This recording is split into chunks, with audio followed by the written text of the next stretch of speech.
परब्रह्म ईश्वर ने पूरी सृष्टि की रचना केवल एक प्रहर में कर दी थी, किंतु जब उन्होंने स्त्री को बनाया तो उन्हीं परमेश्वर को पूरे 7 दिन और 7 रातें लग गईं,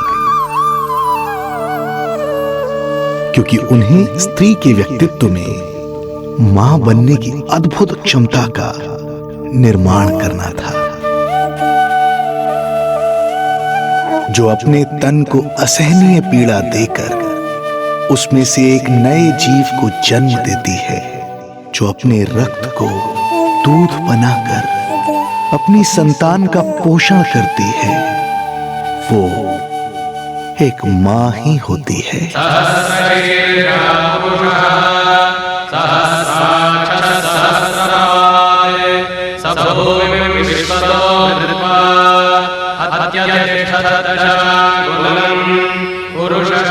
स्वयं भगवान श्री विष्णु भी मां की इस ममता से दूर ना रह पाए, विवश हो गए धरती पर अवतार लेने के लिए।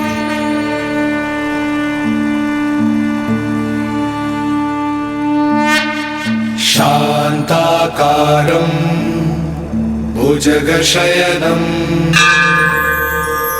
पद्मनाभं सुरेशं विश्वाधारं गगनसदृशं मेघवर्णं शुभांगं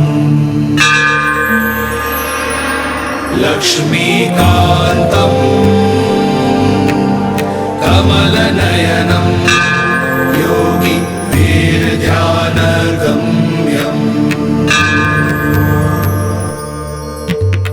वन्दे विष्णुं भवभयहरं सर्वलोकैकनाथं वन्दे विष्णुं भवभयहरं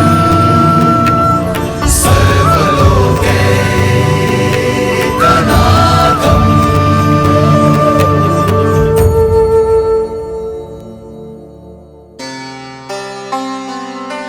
प्रणाम प्रभु। प्रणाम प्रणाम माता। माता, प्रभु, दुष्कंस के अत्याचार दिन पर दिन बढ़ते ही जा रहे हैं। पृथ्वी की शांति नष्ट हो रही है प्रभु, और मैं देवराज इंद्र होकर भी कुछ नहीं कर पा रहा हूं। आपके प्रताप से मैं भूमि अनंत काल से समस्त विश्व का भार उठा रही हूँ, किंतु प्रभु अब दुष्टता इतनी बढ़ चुकी है कि मैं सहन नहीं कर पा रही हूँ।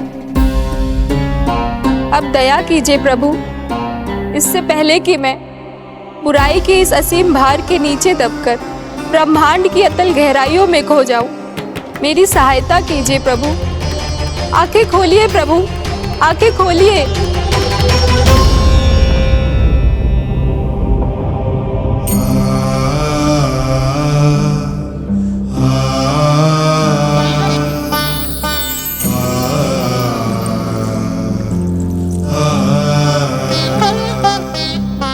चिंता मत कीजिए, समय की पुकार को अनसुना नहीं करूंगा। मैं आप सबका कष्ट हरूंगा। मैं अवश्य अवतार लूंगा, मैं अवश्य अवतार लूंगा, मैं अवश्य अवतार लूंगा। श्री कृष्ण के रूप में, श्री कृष्ण के रूप में, श्री कृष्ण के रूप में।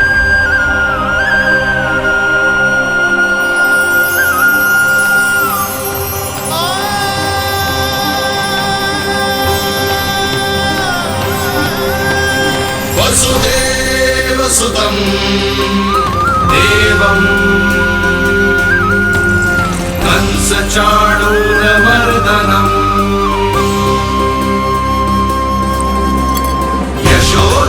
यशोदपरमानन्दम् कृष्णं वन्दे जगद्गुरुं, कृष्णं वन्दे जगद्गुरुम्। वसुदेवसुतं देवं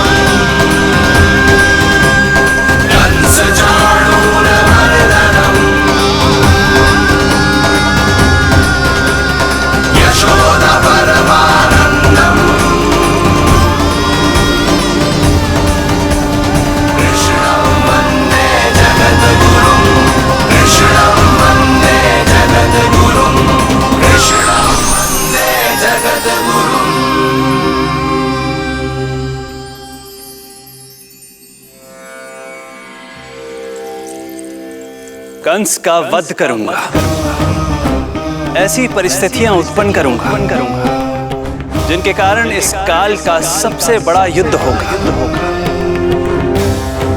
कुरुक्षेत्र के मैदान में मैं सभी अत्याचारियों को एक साथ समाप्त करूंगा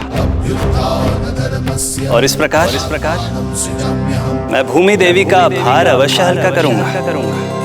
मैं धन्य हुई प्रभु। हम धन्य हुए प्रभु। किंतु ये सब मेरे अगले अवतार के प्रमुख कारण नहीं है। तो फिर प्रभु? मेरे अगले अवतार का सर्वप्रथम और सर्व प्रमुख कारण है मां के अलौकिक प्रेम का अनुभव करना। मैं मां की ममता के सभी रूपों का आनंद लेना चाहता हूं। उसके हाथों से भोजन करना, उसके अंग से लिपट जाना, लोरियां सुनना, संसार के सभी संकटों से सुरक्षित उसकी गोद में सोना, उसे मां मां कहकर पुकारना, सांसारिक विषयों के बारे में उससे जानना,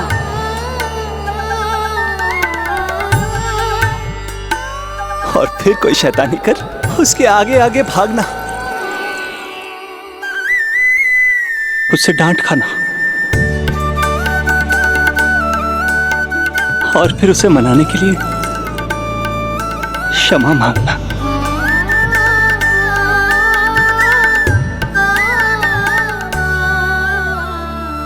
कितना आनंद आएगा जब वो मुझे दंड देने के लिए मेरे पीछे पीछे दौड़ेगी और मैं उस डर से सभी दिशाओं में भागता फिरूंगा। और फिर जब वो थककर हाँफते हाँफते रुक जाएगी तो मैं स्वयं उसके पास जाऊंगा, उसकी ममता भरी गोद में समा जाऊंगा।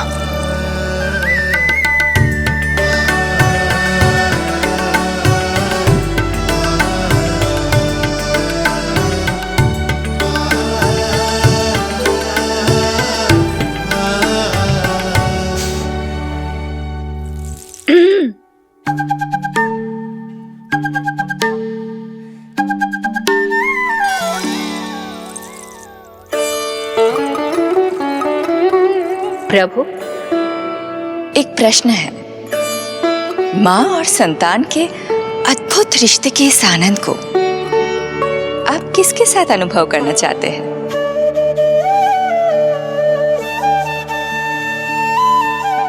प्रभु,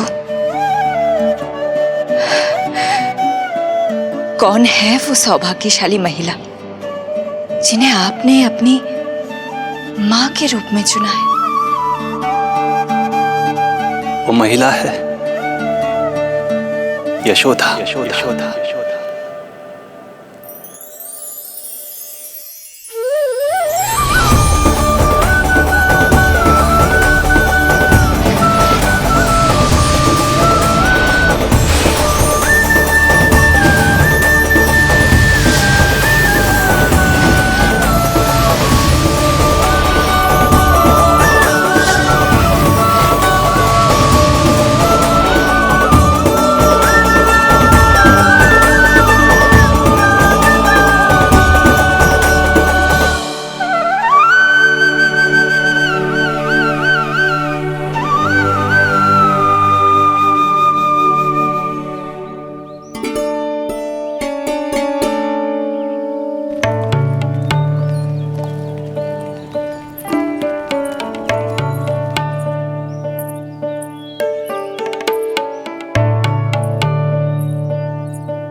यशोदा आ जाएगो। आपके जैसा बड़ा ना है कि रास्ता ढूंढते हुए अपने आप घर लौट आएगो। बस 6 महीने का बालक है, अबोध है।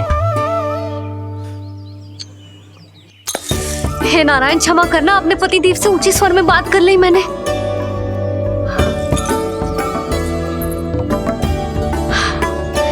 किसी को भी बुद्धि ना है पूरे गोकुल में कि नंद जी का बालक खो गयो है, सुबह सुबह घर से भाग गयो है।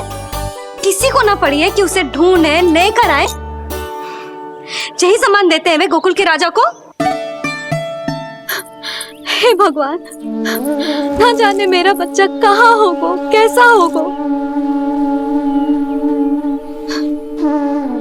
कितना समय होगा है? अब तक तो भूख भी लगी आई होगी उसे। आप क्यों रुक गए? आप खाओ। हाँ हाँ, आप खाओ, आनंद से खाओ। आपको तो कुछ चिंता ही ना है। माँ ही तड़पती है अपनी संतान के लिए।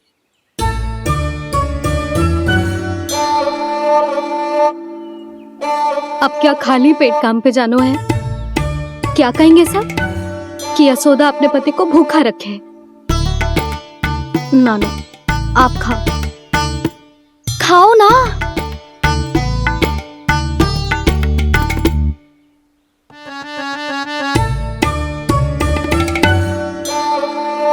गुड़ के लड्डू कितने पसंद है उसे, कब से बना के रखे हैं। यशोदा, तुम स्वयं क्यों नहीं जाकर ढूंढती उसे? लड्डू भी खिला दियो और घर वापस भी ले आएंगे। जाओ, शीघ्र जाओ।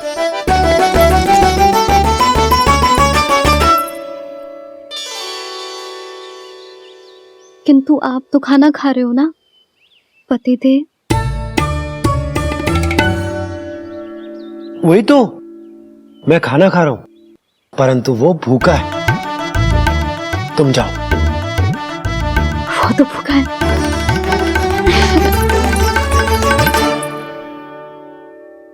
ये बनेगी श्री हरि के अगले अवतार की माँ।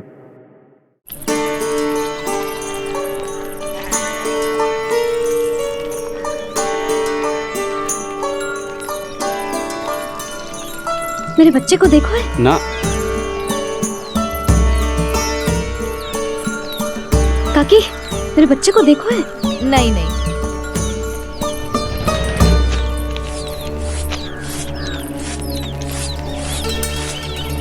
सुमति, मेरे बच्चे को देखो है क्या कहीं?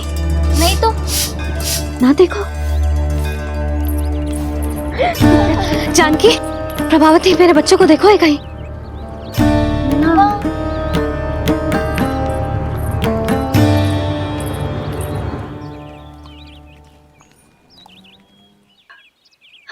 कहाँ है तू? देख, तेरी मैया कितनी चिंतित हो रही है, और तू है कि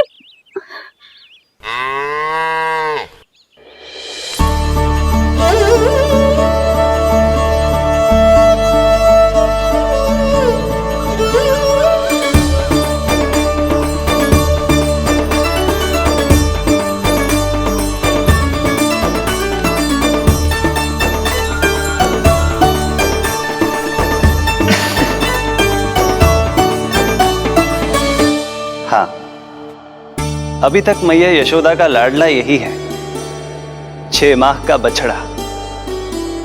इसी पर ये अपनी सारी ममता न्योछावर करती हैं। तू फिर भाग गो। प्रतिदिन का काम होगा है तेरा। मैंने कही थी ना, मेरे बिना, अपनी मैया के बिना कहीं ना जानो है। ये संसार कितना भयानक है, कुछ मालूम है तुझे? दुष्ट भरे पड़े चारों ओर। वाह, दुनिया की अनोखी मैया और उसका अनोखा बालक, जो कि बालक है ही ना, गाय का बछड़ा है।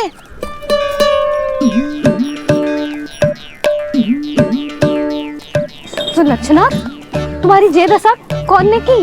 और कौन ने? जे तुम्हारे सपूत ने कूद फाड़ के मेरे पूरे बगीचे का सत्यानाश कर दो है। मेरा रामू ऐसा कर ही ना सकता। जे क्यों आएगा तुम्हारे बगीचे में? रंग बिरंगे फूलों के लिए। फूलों के लिए? हाँ, जीप लपलपाती है इसकी मेरे फूलों के लिए। सुबह सुबह भाग के आ जाता हो इन्हें खाने के लिए। फूल खाने? सुलक्षणा, तुम्हें कछु वहम हुआ है। जे मेरा रामू है, जे फूल वूल क्यों खाएगो भला? अच्छा, तो फिर आप ही इसका मुंह खोलो और स्वयं देख लियो। हाँ तो ठीक है, असत्य के पैर ना होते, जब भी सिद्ध हो जाएगा। रामू, मुंह खोल के दिखा। मैया की कहीं मानते हैं ना? मुंह खोल। रामू, सुलक्षणा चाची को दिखा दे कि तूने उनके फूल ना खाए। चल मुंह खोल, मुंह खोल।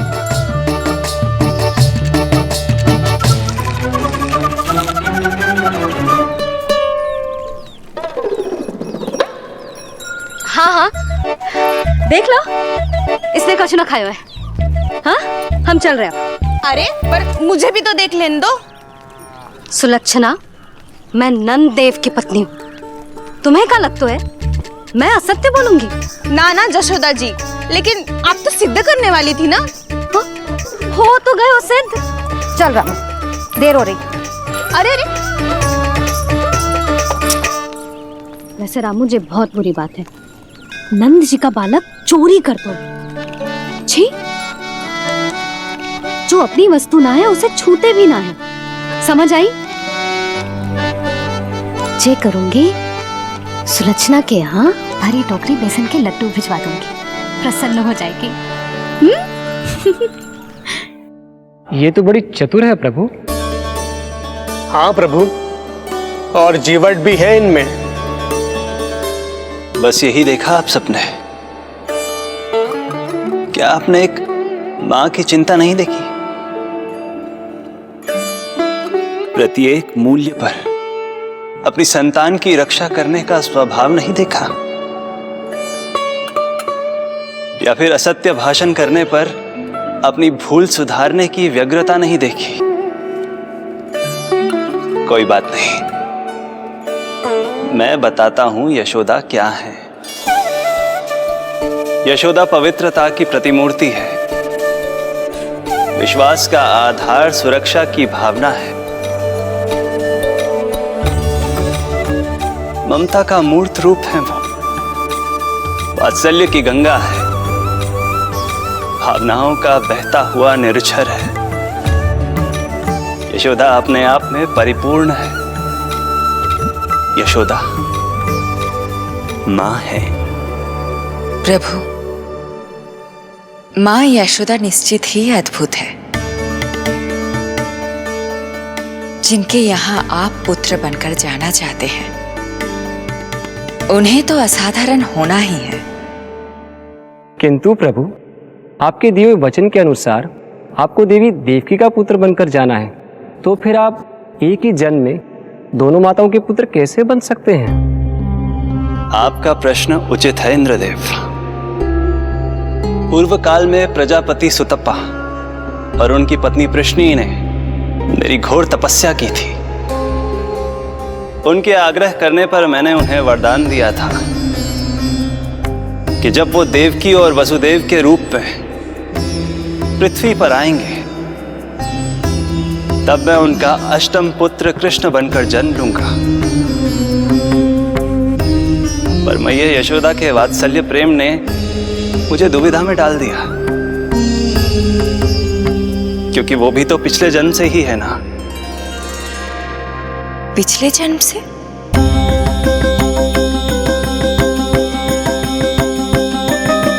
पिछले जन्म में मैया यशोदा 8 वसुओं में से एक श्री द्रोण की पत्नी धरा थी।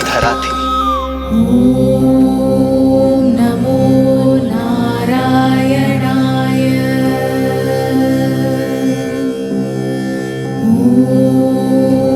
नमो नारायणाय। दोनों सहस्त्रों वर्षों तक निरंतर मुझे पुत्र रूप में पाने की मनोकामना के साथ घोर तपस्या करते रहे। अपने तप में वो दोनों इतने लीन थे कि प्रकृति की कोई भी शक्ति उनका ध्यान भंग नहीं कर पाई। किंतु फिर एक दिन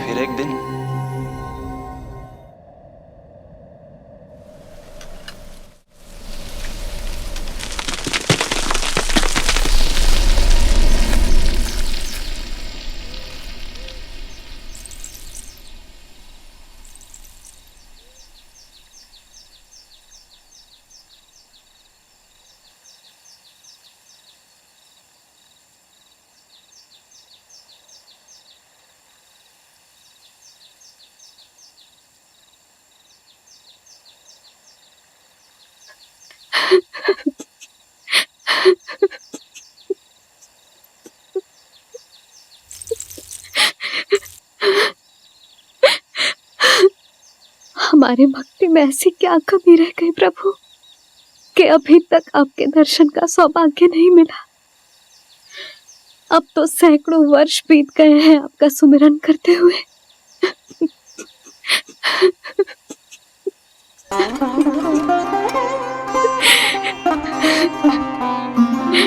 साचा सुमिरन सबसे हरि का, साचा है हरि नाम।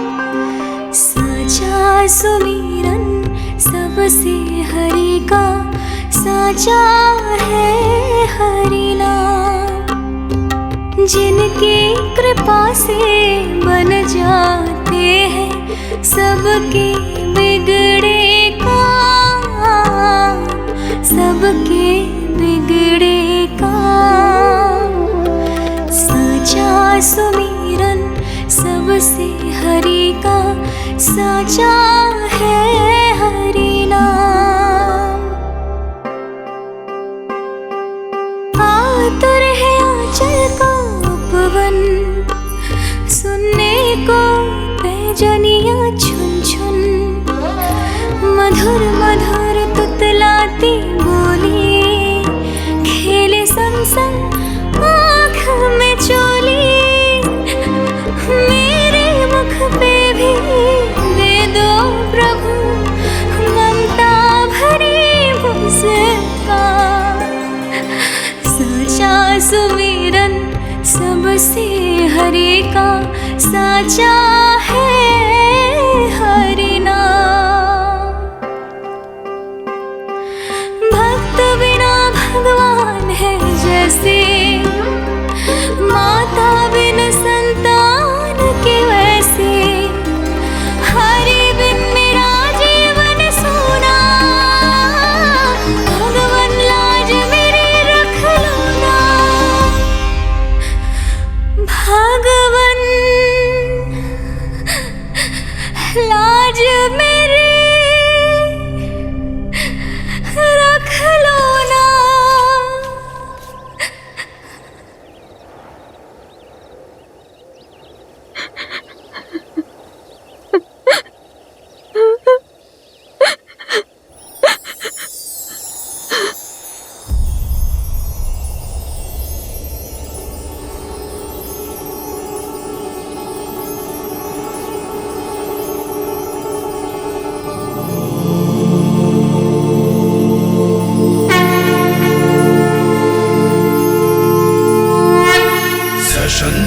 चक्रम सकिरीट कुंडलम सबीत वस्त्रम सरसीरुहे क्षणम सहार वक्षस्थल शोभिकास्तुभम नमामि विष्णु चतुर्भुजम।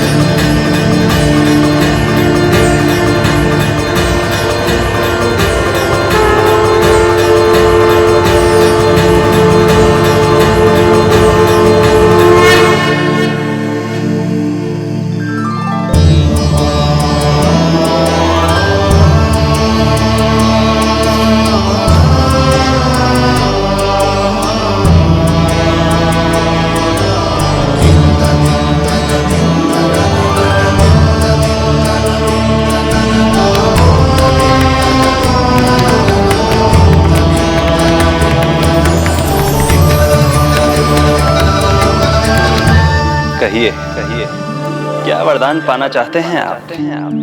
प्रभु, हम आपकी सेवा करना चाहते हैं, परंतु भक्त की भांति नहीं, अभी तो माता पिता के समान। आपका एक पुत्र के रूप में पालन पोषण करें। आप हमें माँ पिता के भांति प्रेम दें और हम आप पर अपनी ममता न्योछावर कर सकें। बस इतनी ही इच्छा है प्रभु। आपकी इच्छा पूर्ण होगी। मैं आपकी संतान के रूप में अवश्य आऊंगा, किंतु उसके लिए आपको मेरे अगले अवतार के बाद एक और अवतार की प्रतीक्षा करनी होगी,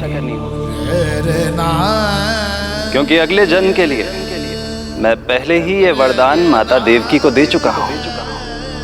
प्रभु, किसी भी जन्म में आपको अपने पुत्र के रूप में पाना मेरा सौभाग्य होगा, किंतु मेरी ममता मेरे वश में नहीं है। प्रभु, आप साक्षात मेरे सामने खड़े हैं, किंतु मेरे नेत्र आपके इस दिव्य चतुर्भुज रूप को नहीं देख पा रहे। इन्हें तो आप अभी से बाल रूप में दिखाई दे रहे हैं। मेरे भीतर उमड़ती ममता की ज्वार का अनुभव कीजिए प्रभु। केवल कल्पना मात्र से मेरा वक्षस्थल दूध से भराया है। ये गोद तरसने लगी है, मन अभी से लोरिया गाने लगा है। मेरे इस अनुरोध को स्वीकार कीजिए प्रभु, कृपा करें। इस मां से और प्रतीक्षा ना करवाए प्रभु, और प्रतीक्षा ना करवाए। उस पल माता धरा की ममता भरी भक्ति और प्रेम भाव को देखकर मेरे मुख से भी वो शब्द निकल ही पड़ा जिसे एक बच्चा पहली बार बोलना सीखता है, माँ। माँ, माँ, माँ। अब ये प्रतीक्षा केवल आपकी ही नहीं, मेरी भी होगी, मेरी भी होगी। मैं भी तरसूंगा आपका पुत्र बनने के लिए, पुत्र बनने के लिए। इस समय मैं विवश हूँ,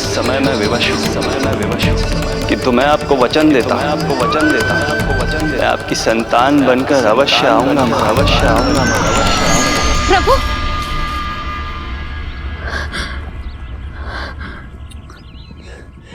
धरा, भगवान ने हमारी पुकार सुन ली।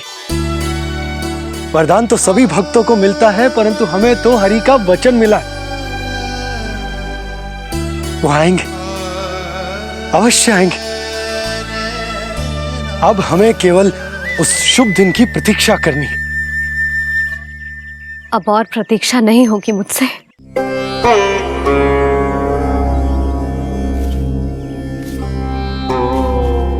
हमने सहस्त्रों वर्षों तक तपस्या की, ये समझ लो कि वो तपस्या भी शेष नहीं। श्री हरि को अपने सामने देखकर मेरी व्याकुलता का बांध टूट गया है। 2 जन्म बहुत बड़ा समय होता है स्वामी। अपने पुत्र के रूप में हरि को गोद में खिलाने के लिए अब मैं और 2 जन्मों तक प्रतीक्षा नहीं कर सकती।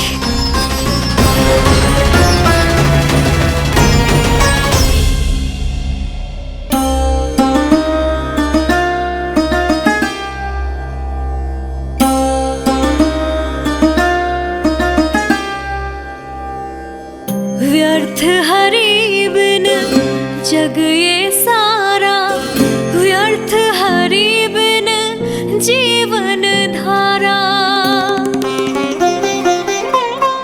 पूजन वंदन व्यर्थ हरि बिन, व्यर्थ धरार जीवन धारा।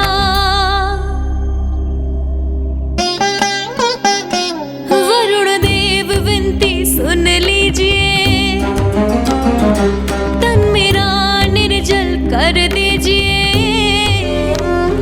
हरि के बिन सारा जल तन का सागर सा हो गया है खारा। प्रभु, माता धरा की तपस्या का तेज अत्यधिक है। प्रकृति के पंचतत्व, 5 महाभूत इनकी पुकार सुनने के लिए विवश है।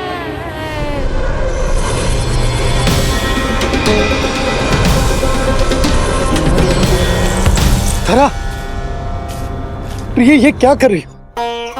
रुक जाओ। जठराग्नि सब दूर ये कर दो, अग्नि देव मेरे ताप को हर लो। माता जो वंचित ममता से, जग में नहीं उसको कुछ प्यारा। पूजन वंदन व्यर्थ हरि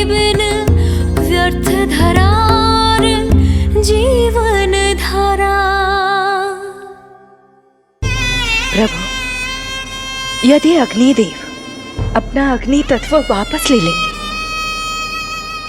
तो इनकी पाचन शक्ति नष्ट हो जाएगी और जीवित रहने के लिए शारीरिक तापमान भी अति आवश्यक होता है।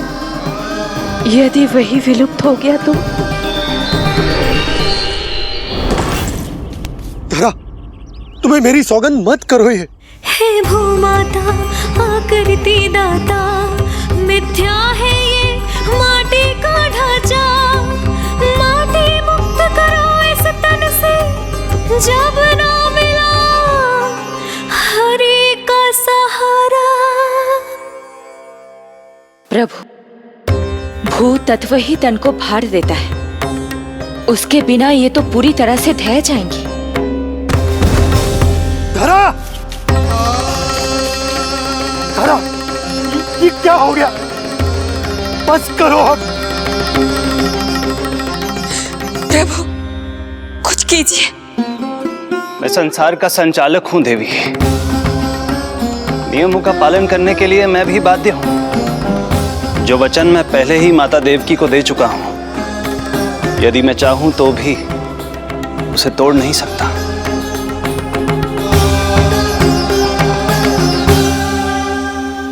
सुख लो आयु सब इस तन की, आस है जो ना शेष है मन की।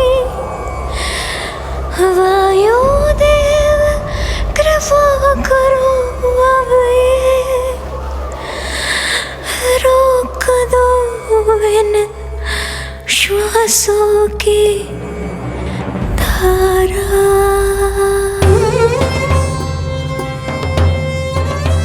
प्रभु, प्राण वायु के बिना प्राणों का बचना संभव नहीं।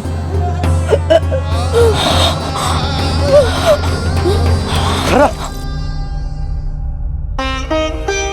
धरा, धरा, धरा, बस करो अब। क्या तुम अपनी सुध-बुध खो चुकी हो? तुम्हारे प्राणों में मेरे भी प्राण बसते हैं प्रिय। रुक जाओ। हे आकाश देव, तुमको मेरा अंतिम प्रणाम।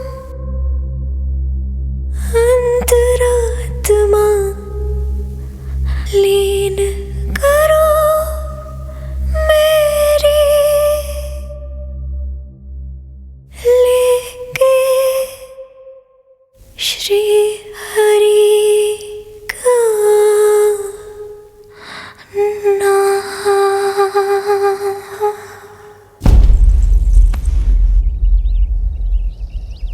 धरा,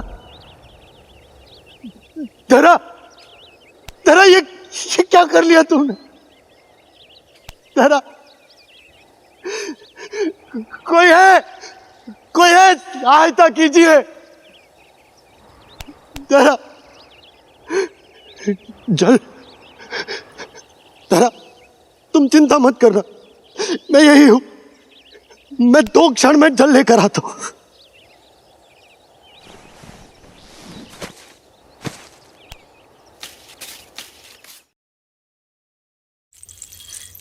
प्रभु, आप नियमों से तो अवश्य बंधे हैं, परंतु आप लीलाओं के स्वामी हैं। कोई तो उपाय निकालिए। आपने इन्हें माँ कहकर पुकारा है। माँ की प्राण रक्षा पुत्र नहीं करेगा तो और कौन करेगा?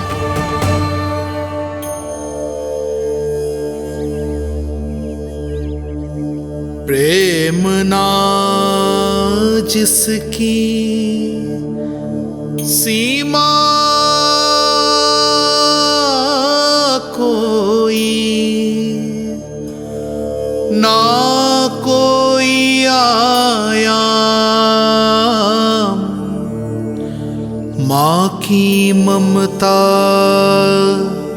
के आगे विवश हुए भगवान।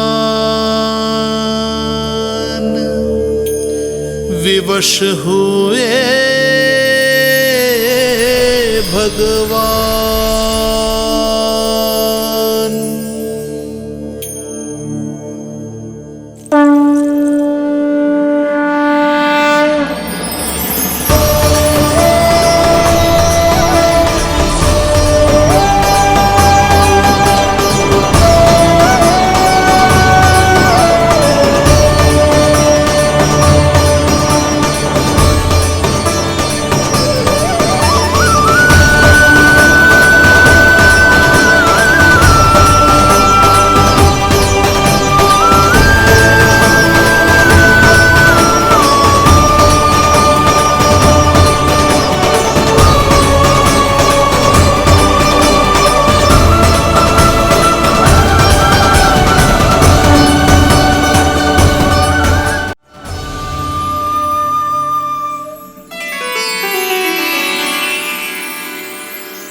प्रभु नहीं, पुत्र कहो मां।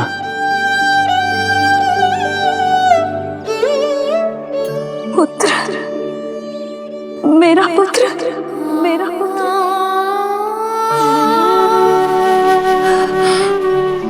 आज जैसे आपने मुझे अपनी गोद में लिटा रखा है, क्या कुछ ऐसा नहीं हो सकता कि शीघ्र ही मुझे आपको अपनी गोद में खिलाने का अवसर मिल जाए? आज तो मैं केवल मूर्छित हुई हूं, किंतु शीघ्र ही यदि मुझे आप पुत्र रूप में ना मिले तो मेरे प्राण चले जाएंगे। ऐसा ना कहो मां।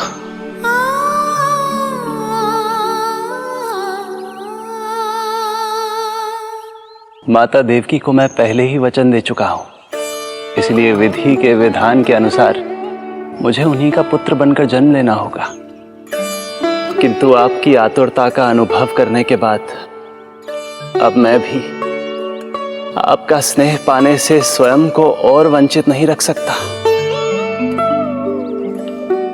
आपने वरदान मांगा था कि आप पुत्र की भांति मेरा पालन पोषण करना चाहती हैं, इसलिए यदि आप उचित समझे तो आप अगले जन्म में ही अपनी इच्छा पूर्ण कर सकती हैं। जिस आयु में संतान को अपनी मां की ममता के आंचल की आवश्यकता सबसे अधिक होती है, उस आयु में अर्थात अपने जन्म के प्रथम दिन से 10 वर्षों तक मैं आपके साथ रहूंगा।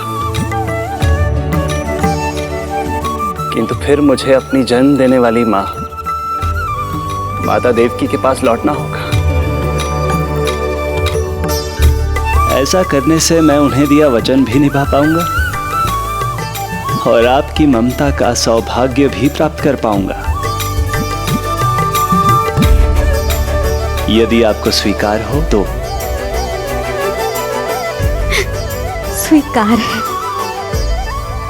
स्वीकार है प्रभु, सहर्ष स्वीकार है। एक माँ और पुत्र का नाता केवल उसके कोख से जन्म लेने से ही नहीं बनता, ये नाता तो ममता से बनता है। और मैं अपनी ममता आप पर न्यौछावर करने के लिए आतुर हूं। यशोमती मैया के नंद लाला, यशोमती मैया के नंद लाला, यशोमती मैया के नंद लाला, यशोमती मैया के नंद लाला। तो इस प्रकार परमपिता परमेश्वर श्री हरि विष्णु एक ही जन्म में दो दो माताओं का पुत्र बनने के लिए उत्साहित भी थे और भावुक भी। किंतु जगत माता श्री लक्ष्मी और अन्य सभी देवगण ये जानना चाहते थे कि श्री हरि ये अभूतपूर्व कार्य कैसे करेंगे। भगवान बोले, ये सब संभव होगा उसके कारण जो मेरे अगले जन्म की कथा का मुख्य पात्र है, कंस।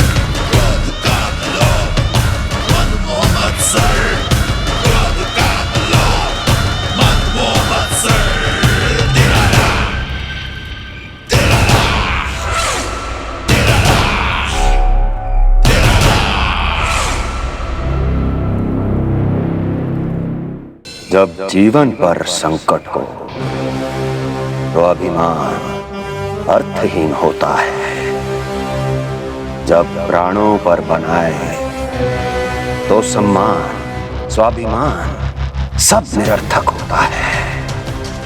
इन व्यर्थ के मूल्यों को बीच में मत आने दो। और दया उसे तो बिल्कुल नहीं। मार डालो साधु संत ऋषि मुनि स्त्री वृद्ध, चाहे वो नवजात शिशु ही क्यों ना हो। किंतु हाँ, यदि शत्रु भारी पड़ने लगे, पराजय सामने दिखाई देने लगे, तो उसी क्षण शत्रु के पैर पकड़ लो और अपने प्राणों की भिक्षा मांग लो। अहंकार को आड़े मत आने दो। अग्निः शेषम ऋणः शेषम शत्रुः शेषम तथैव च पुनः पुनः प्रवर्धेत तस्मात् शेषम न कार्येत। अर्थात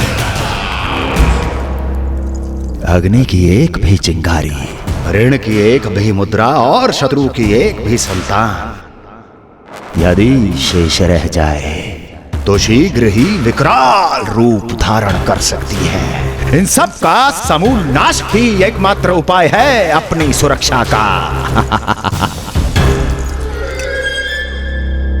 इसलिए कहता हूं, साम दाम दंड भेद कोई भी युक्ति क्यों ना लगानी पड़े,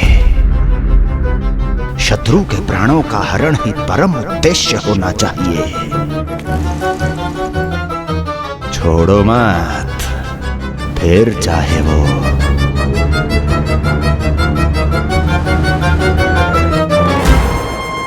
विष्णु ही क्यों ना हो।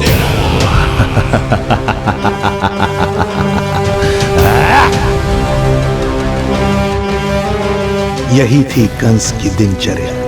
वो प्रतिदिन स्वयं को स्मरण कराता था कि स्वार्थ के लिए किसी भी सीमा को तोड़ने में कुछ अनुचित नहीं है। तभी तो राजगद्दी प्राप्त करने के लिए उसने अपने पिता महाराज उग्रसेन को भी नहीं छोड़ा था। पिताजी,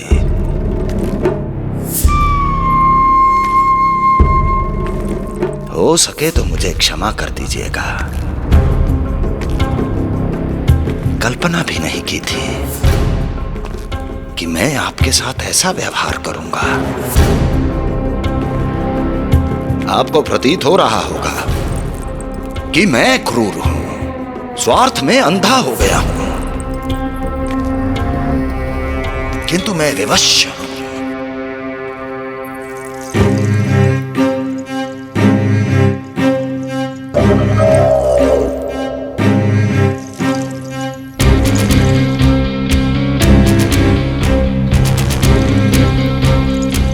आज से सत्ता का ये भार अब मुझे उठाना पड़ेगा पिताजी, क्योंकि आप तो अत्यंत दयावान हैं। अपनी आवश्यकता से अधिक प्रेम आपको अपनी प्रजा से है, किंतु मैं ऐसा नहीं। मैं अपने शत्रुओं का काल हूं, तभी तो मेरे प्रति दुर्भावना रखने वाले मेरे सम्मुख आने से पहले थर थर कांपते हैं। इसलिए मथुरा का राज सिंहासन मेरे साथ अधिक सुरक्षित रहेगा, क्योंकि मैं आपसे अधिक उपयुक्त हूं पिताजी। मेरा विश्वास कीजिए। हृदय पर गोवर्धन पर्वत रखकर मुझे यह निर्णय लेना पड़ रहा है पिताजी।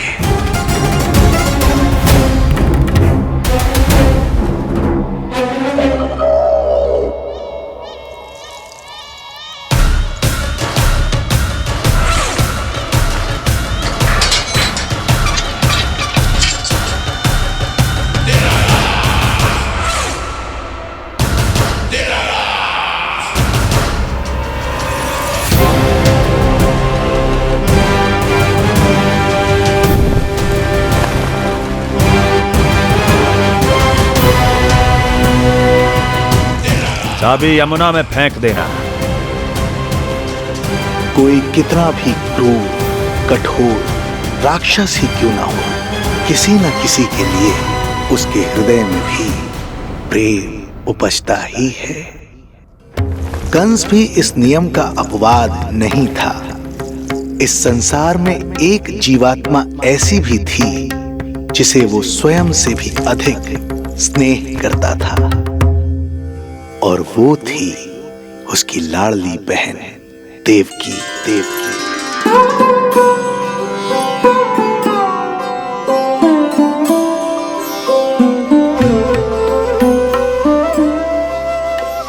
देवकी के लिए कंस एक राजा नहीं, मात्र भाई था, जो अपनी बहन की छोटी सी मुस्कुराहट के लिए आकाश पाताल एक कर सकता था। अत्यंत धूमधाम से उसने अपनी देवकी का विवाह यादवराज वसुदेव के साथ संपन्न करवाया। रुको, रुको।